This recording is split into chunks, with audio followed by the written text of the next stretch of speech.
What choice best describes the main purpose of the text? The field of study called affective neuroscience seeks instinctive, physiological causes for feelings, such as pleasure or displeasure.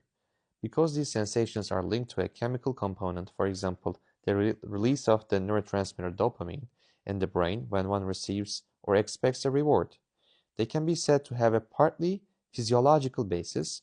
These processes have been described in mammals, maybe dolphins, but Jingnan Huang and his colleagues have recently observed that some behaviors of honeybees, such as foraging, looking for food, right? Or the best flowers, the most nutritious ones, are also motivated by a dopamine-based signaling process. So I guess bees are getting excited. Oh, let me just look for the best pollen or nectar in the market. Okay.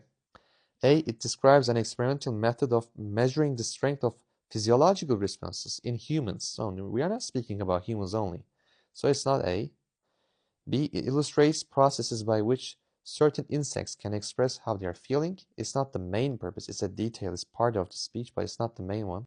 C, it summarizes a finding. More logical. Suggesting that some mechanisms in the brains of certain insects resemble mechanisms in mammalian brains. Yes, the text is creating a resemblance and connection, which is everything is intertwined with each other, and we are alike, insects and mammals.